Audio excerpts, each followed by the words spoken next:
Hey, what's up, guys? Welcome to another episode of the Fit Experience presented by the Fitness Connection. I'm your host, Anwar Smith, aka the Black Swan. That's THABLACKSWAAN. I'm joined here today with Matson, Delancy of the Dungeon Fitness. First of all, thank you for letting me be here today. Because I appreciate you all welcoming us inside the gym. I see you cleaned up for us and looking real spiffy and spiny. When I was here a couple weeks ago, everything was all through around and we was working there hard, so it looking real neat. I see what you do afterwards when we leave.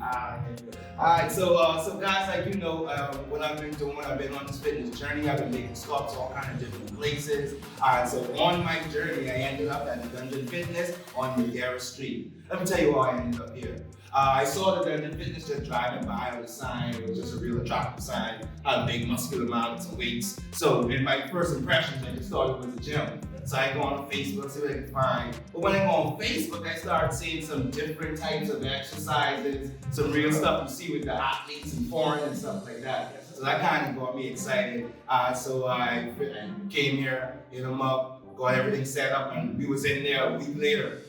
So we're going to talk about that later, but first we're going to talk about Matson. But first, tell us about yourself, tell us about the Dungeon Fitness and everything you do here. I'm Matson Delancy. I am the coach, owner, proprietor, financial, everything, whatever you can think of. I am the sole part of this as much as I can be. We started the Dungeon Fitness about 2013. Got the fitness bug, as everyone likes to say. Started from then and just kept going.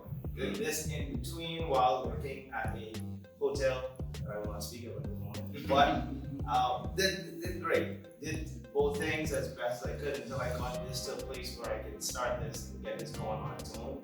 I've been doing it ever since. I like that. So how, I know COVID just happened, so let's start everything off with that. So let's talk about the things you've been doing for regulations. How has COVID changed before and after for you? Tell us about that. Okay, so yeah, as COVID hit, trying to reopen all the reopenings and closures and everything they put us through. First of all, we had to cut everything in half. So for me, I can house about 10 people, 10 clients in here at a time, so I'm down to 5. Measure up the floors, so all the spacing done. So when you and Carl came through, everybody was on their particular lanes. Coming in, temperature checks, we have a floor sanitizing mat, we clean off your feet to make sure that we don't track anything in, even though that may or may not be a big thing. Sanitizing the wall, touchless, of course that's a major thing. A lot of people, which I have the issue with, going to various restaurants and different places, and they want you to put your hand on an actual knob to bring out the sanitizer, which defeats the purpose of trying to keep yourself. Some places have passed the sanitizer around each customer. And then you spray yourself, and yeah, that's really good. So yeah, once you get that in, temperature check, you leave all of your items on your cubby box in the corner, and then after that you come in, stretch, there you go.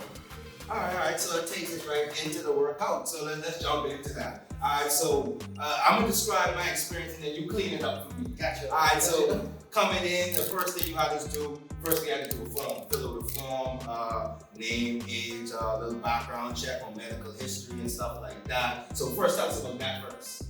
That is essential for me. I don't know how many places do have it or do even use that information, but looking back and forth to see each person know what their strengths and their weaknesses are, what you may be coming in with as far as any medical any medication that you may have to take that may inhibit or prohibit your training experience here. And then after that is just any physical injuries, anything that you may experience that could stop you from doing a proper squat, a proper push-up, skip rope, row machine, you name it.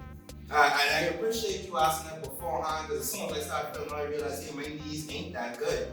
You know, me and Carl sitting there like, yo, hey, if you had any squatting exercises, these knees ain't the best knees. So we appreciate that. So moving on, we started, you put us into a routine, I guess it was a routine stretching experience, like you did do it every time you came in. Walk me through that a little bit. From head to toe, just trying to keep everything well oiled, get it warmed up, and getting your body kind of in the direction of what the workout is going to be. So the first dynamic stretches are just generalized. Like it's starting from arms, neck, shoulders, going straight down to abdomen, into the legs, and then from there we move on to whatever the warm-up is that would be the precursor for the workout workout that you're about to do. Once we get through, depending on what it is or what several things we may go through, you know, from what you've done, we've done some functional movements, and then we've done a bit of cardio to get the heart rate back up, and then after those 2 segments, always about that much, then going into And that brings me to my next question. This is different from a traditional gym. This is even different from how to get in a personal trainer. Could tell us about the difference that your experience provides, as well as the advantages you see with the type of training that we do here. Well, the difference is that it's more hands-on. You have a lot of group training scenarios where you have 20, 30, 40 people in it, which is fine. Some people are okay with dealing with themselves, even though it's in a group scenario, so you get that energy, you get to share that. But for a lot of people, they end up going to these training programs where you don't get that direct contact and hands-on, where I may tell you what to do, but I'm not actually keeping up with doing what you're doing or making sure you're doing it properly. That was like one of the first things that always was kind of implemented on me as far as what you should be looking for. Then secondly, going to each movement, like I said, making sure that you're doing it right. A lot of people get hurt so much, and sometimes it's a little injury that just like a little funny feeling, a little spasm here and there, and then sometimes you have a full-on hard injury where you pull out hamstring, you mess up back up, lower back injuries, and then they become chronic. So with our training, I try to keep that as tight as possible. So watching 5, 6, 8 people at once hasn't become a problem over the years that I've done. The other people that I normally train with, try to keep our eyes as sharp as possible. So you watching me watching you, trying to make sure that experience is as tight so that every time we do a training session, that is something positive and progressive that continues to build in the direction that you want. Okay, well, I love that answer. So for me, if someone asks me, they say, hey Anwar, what was a dungeon fitness like? What type of training that is? What I would say was, man, that's just some full body, hardcore training. That's like, you gonna go there, if you wanna go on a daily basis, you wanna touch every piece of your body on a daily basis. But clean it up for me, make that more gym friendly. How would you describe this type of training for someone who have no idea, they wanna know what this is gonna be like? And then tell us about your weekly or monthly fees for someone who wanted to join. So with the training that we do here, it is strength and conditioning right off the bat at its core. I do dabble in a lot of gymnastic movements, calisthenic movements, like pull-ups, all of different things, some muscle ups, whatnot. And then sports specific. I like to throw in a lot of different variables so your body isn't always getting used to it. Gyms, in their traditional sense, are some free weights and lots of machines. And they get your body toned if you're trying to be more cardio focused. If you have like all the treadmills and all the different bikes and stuff like that, that's fine. And then all the basic machines kind of usually push people in the direction of bodybuilding. What I found in my time with training is that was good when I had a friend or buddy that I would train with, but at some point I did get a solid back injury, a really bad back injury that put me down for 4 months. Like, I didn't do the best recovery work on it because I was young, I didn't know no one to guide me. So then that's also where the whole guiding and the coaching part comes in, just to make sure people stay in the right direction. The difference is from here, we don't have all the machines, we don't have everything, but we have the free weights, we have the heavy weights, and we have everything that you would have to do all the basic functional training. I'm going from as light as 15-pound bar from the barbell all the way to 45, and then the plates that go with it. What I enjoyed about functional training more than just the basic gym training was that I was able to keep my mobility and flexibility while trying to gain muscle, while trying to gain the mobility in each exercise.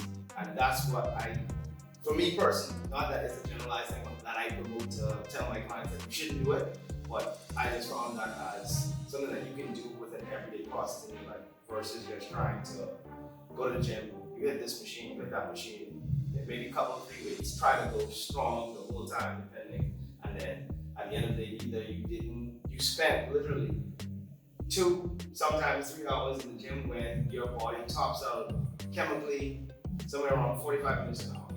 So at that point, those extra hour, hour and a half, 2 hours is just, you just kind of beating dead people. A dead horse, you probably say. Yes. And so next thing I wanted to ask, and I got some video from our workout and stuff like that, but what I didn't think I included was any females, and we did have some females here. Please tell the females that although I'm describing this as some really, really, really hard work, and when you see some of the videos, you might think we go hard and train hard. Please encourage some of our females why this is for them, how it's beneficial for them, and your experience with some females has been here. Well, from the female perspective, when you said hard training, every day isn't hard training, but it is subject to each person. I don't expect what you can do to be able to done by one of my other female clients who is in her 60s. Mind you, she's strong, she's beastly, but at the end of the day, still her max is still lower than yours. And then even more so, every other day I would say I always try to blend in as much functional training so that there is full range of motion and not you just trying to do stuff. So for females, there is always the scalability of what movements can be done and what level of weight is going to be moved by you that I always have to keep in mind. I can't just give you what I do or what Anwar can do, the black swan. We got to make sure we get that in there. Hey, but it's all subject to what you're doing. As you come in, like you said, there's an assessment that needs to be done. So your first workout is always going to be something like more adapted from whatever we have on the daily programming. And then from there, I need to be able to see what you can and can't do, and then be able to continue to build up your portfolio of what your options are. So, and I see you did mention, sorry to cut you off, you did mention a 60-year-old client. So tell me about the demographics that you work with. From as young as my youngest clients have been somewhere between 12 to 14 range, and then as in the mature range of the 60s, 65, 70. I can tell you work with a lot of mature adults. Yeah. Alright, so last thing I wanted to touch on in the training aspect of it, I noticed that we used to use the time clock, shout out the time clock over there. The time clock was always a great motivator. Tell us about why you incorporate the time and the reps we do with different rounds. I don't know if you guys can see the background over here. We have a little run up for what they did today, and this stuff, not one, but what they did today. So tell us about that. Well, the clock is just to help keep time. Each of my sessions are an hour, so we're not going over any too much and then into the next session, but also to kind of keep it concise as we can be, even though we do several different things in one session. So the clock is just that, and then that is also pulled from the whole CrossFit thing. So I started with that methodology, and then I started to expand and do different things and get into different things. So sometimes the workouts are just effort boosts. So we had 6 rounds for 25 minutes. But before that, we did 2 different mini workouts in between to get the body pumped and get everything going. So with the clock, it's just up to ease that timing. So we not just here going crazy. That's one of the things in the regular gym scene that you can see there's a clock, but you're not using that to say, all right, I'm going to spend 10 or 15 minutes doing this, 10 or 15 minutes doing that. Some people just try to get as many reps. Sometimes we get overexcited, whether it's men or women. And it's like, oh, I can do one more set on this thing. And that throws off. And the next thing you know, it's been 2 hours in the gym. And like, oh my God, this is time I was supposed to be doing. Unless you have an alarm to kind of keep your mind in charge of what you're doing, you will just do it. So I was trying to keep people concise of the time of the session, but also of that same metabolic clock that I talked about you not overworking and being in a workout for 2-3 hours when your body clocked out 45 minutes. So that helps with that. Alright, cool, thank you for that. Now one of the things that, one of the few things we focus in on Fitness Connection is supplements. I want to share another experience I had coming here. I think after the first 2 sessions I was here, I was in pain. Now I was in pain. I don't know what it was. I don't know if I was in so much pain. I said, don't take your protein. Don't take your BCAAs. And somebody said, hey, did you take these things? And I took them. And then over the next 2 days, I noticed a dramatic difference. Yeah. Tell me about your experience with different proteins, creatines, pre-workouts, BCAAs, how you use them, why you feel like they're beneficial. Well, with proteins, that's a muscle building block right there. So you will take protein while you're in your gym workout sessions or before or after, and in a daily setting so that your actual body is beneficial for growth, then that's just like you're trying to build muscle, but if you're not eating well as well, then it's not helping. you're already kind of tearing down your muscle more and more than you should if you're not having a good calorie intake and also each nutrient in that part. So carbs, protein, fats. With proteins, is a must. I definitely take my proteins. I'm using, I think, It's a must, guys. It's a must. It's a must. it's a must. Especially if you want to say you want tone muscle for your body. If you want to build muscle and all those things, there are different types of proteins that help to produce the effects that you want, but that's only half of it. Your nutrients and your nutrition for what you're eating is one major piece, and then after that, it's how you use those calories and those nutrients after you put it in your body. So you got your protein, definite. Branched chain amino acids, definite. Creatine is depending on what you're trying to achieve. So that's based on what you want to do. Then you have your multivitamins, you have your fish oils that you should be taking, especially for your joint. You see that issues, so you should be taking your 2 capsules a day, or unless you want to do cod liver oil and drink that. Then I don't hear you. Outside of that, let's see what else do I do add my creatine. Oh, collagen peptides. Those are good for tendon and muscle rebuilding, and it helps a little with the soreness, I would say, outside of like vitamin C that you should also have. If you don't, if it's not enough in your multivitamin take, whether it's a pill or a gummy, definitely go with the Highland Orange tablets, which complement those 16 ounce bottles of water. They are sold at the Fitness Connection. Yeah, they are. Continue. And then outside of that, what did I miss? What did you add? The different supplements that you use or recommend for persons to be looking into. I think you did you touch on pre-workouts? Pre-workouts is depending on each person. Like I have a fast metabolism and I have a usually good bit amount of energy based on the foods that I eat. If I feel like my body's drained, then I may take pre-workout before doing one. But in most cases, it depends on you. If you know that your metabolism is not that great and you have not gotten your body to activate to a point where in your workouts you're not hitting that energy level where you feel like, all right, I can do 3, 4, 5 rounds of workout and still be good, or 3 rounds at the very least. After 5, you should be spent. But 3 rounds, then that's something to look into, because sometimes it depends on what your mental stresses and your physical stresses from your job, you may need it. So that depends on each person. Pre-workout, it depends. Like what I've noticed with bodybuilders, them needing to have that constant push, and you especially want to hit heavy weights at the beginning and you may go on intermediate weights at the end so you can finish, get that pump and flesh out. That is where I always notice that that's where it's most beneficial. But even through one of these workouts, especially like I said, your energy levels are already low, definitely go for it. Alright, so moving on, I think we talked about group sessions. You do offer private sessions as well. I do. Tell us about that as well. Well, with the groups, you did ask me also about the pricing. For groups, in the $120 a month, we operate Monday through Fridays and Sundays. For the personal training sessions, they are also an hour sessions as well, but they're done in between our group sessions. So, we have a 4 o'clock group session, 5 o'clock, and then a 7 o'clock. And then in between those hours of evening or early before, that's where I'll do personal training sessions. First thing in the morning, where I have a lot more people doing it, or throughout the day when they can get it in. We have early morning at 5 a.m. and 6 a.m. From 7 o'clock onward up to about 11 o'clock is when I probably do most of my personal training sessions.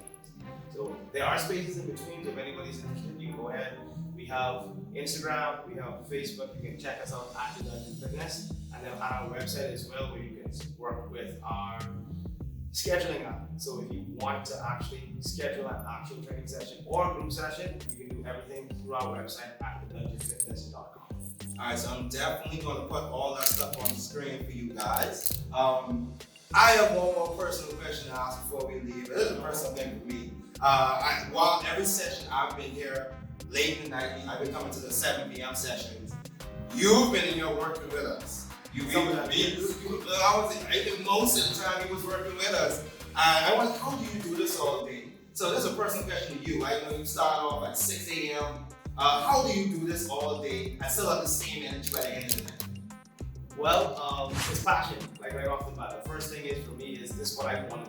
At some point I realized I like helping people. I like being fit. I like the feel of being stronger, better, faster than the day before. So that's the first thing. Literally my day starts at 4 a.m. I get up, get whatever I need packed and prepared to bring here if I need it. And then from there, we just roll. I have probably a break to get breakfast in the morning, break to get lunch, and then I'm back in it.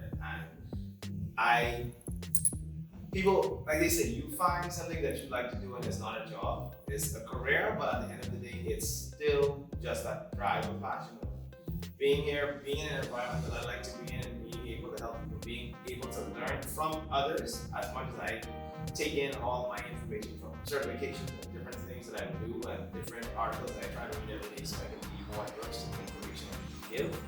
But outside of that, it's just being that source to help someone guys to make their day a bit better. Because that was one of the things that I had a problem with COVID was that everything could operate but gyms and in bars. But then bars got to open way before gyms, or any liquor store. And gyms are essentially that space for people to come in and get your daily de-stress. You go to work, you deal with your boss, you deal with co-workers, and you have your workload, and that's already a certain mental buildup. When you get to a gym, that's your opportunity to not think about any of those things, get into something that helps you to just distance yourself from it and work on yourself. Work on being healthier, work on being better, faster, stronger, or whatever your goal might be, and get that, blow up that steam in a healthy way, and then you can kind of go and finish the end of your day, or you may start your day that way so you can prep for whatever's ahead. And gyms create that positive environment, and I see it, and being able to actually have a space to host to help people in that journey is just part of what makes it. Wow, I don't want to make you repeat yourself on any level. Boy, that was going to be I was going to kind of touch on my last question. For that person that may be watching, that person that may be listening right now, that knows they need to work out, they don't like what they see inside the mirror, they don't like how they feel when they wake up in the morning or going throughout their day. Give them some encouragement on why they should start anything, and then even more so, why they should come here. Well, being here, like I said, gives that personal touch. Trying to make sure that you're doing what you're supposed to be doing, even if I may walk away from you for a minute, a couple seconds, or 2 minutes, but I'll always follow back to make sure that what you're doing is in the right form and technique. And if you ever know anyone who works here, you can ask them to see if I'm never always on their backside about getting something done or doing right, or stopping them in the middle of a workout to say, all right, this is where you should be, this should be your posture, this should be where your arms are, this should be where this is. That's always the first thing for me to make sure that you're taking care of well. Secondly, just to start, is for your health. Anything that COVID has shown us is that your health is more important, and not just even going to the doctor. This is to me, the first form of defense that you can give your mind, your body, about staying healthier for as long as possible, especially well into mature age. And outside of that, to start here, it's the environment, it's the people that you'll interact with, it's the constant not worrying about if anybody's judging you, because some people, and I've gotten that so much, where some people feel like they go to regular gyms and because they don't look like this person, people don't either conversate with them or people give them looks that make them feel that, you're not exactly on it, but you're here. I do my best to make sure that my clients don't, and a lot of people find that comfort in that isn't a thing here. And outside of that, we kind of meet you wherever you're at. You're not expected to move 150 pounds and then run this fast and then do these different things, or pull up without a exercise band to help you get in position. We meet you where you're at. So if you're starting at doing push-ups off your knees, doing crunches instead of full sit-ups, or whatever the case is, or whatever you may need to help you strategize to balance where your squat position could be, that's where you need to help you build up so properly. So if here isn't a place for you that you feel after you've tried it, fine. But at the end of the day, do find something that works for you so that you can keep yourself healthy. Because at some point, you will have kids and grandkids, and they always want grandma and grandpa to keep up with them and play and have fun. And keeping your body healthy is that first step for you. Matson, thank you for that. You've been dropping gems. You've been dropping gems all evening, and we appreciate that. So to close up, guys, I just want to say that, and no gaps. No gaps. I've done about 5 or 6 different things. I think it was this experience over the course for 2 weeks I was here, and people actually started coming. I don't know if it's because where I was at with my training, but people was actually coming to me like, oh, look different. you look leaner. Oh, and you look stature look a little. I'm walking with better posture. And I think that experience alone made this so exciting for me. Carl was here, one of my good friends. He came here and he was so, his thought process about coming here at first, he probably wasn't an actual gym. Oh man, I can't believe that. But when he came in, he had so much fun. He's been here more than me since. Yeah. He's been here more than me since. So I just want to say thank you for doing what you're doing. I can see the passion and we appreciate the passion. And I definitely experienced the passion while we were in here. So I just want to encourage you guys, the Dungeon Fitness on Madeira Street, Matson, Delancy. You can find him on Facebook. You can find him on IG. Again, I'm going to put everything up on the screen. Is there a number they can contact you at? Yes, the number to reach us at is 803-5948. And one more thing, that website you mentioned. The Dungeon as a DA, dungeonfitness.com. Alright guys, so we're going to close out this episode like that because we gave you some gems. I need you to go back on the playback, listen to those reasons why you need to get those workouts in and find that good homey place. We're showing you what, and that's what we're here to do on the Fit Experience presented by the Fitness Connection. So guys, I'm your host, Anwar Smith, aka the Black Swan, that's THABLACKSWAAN. One more time, closing up with Mr. Matson Delancy. And guys, on tradition, like the shirt say, we only hustle. Let's be out.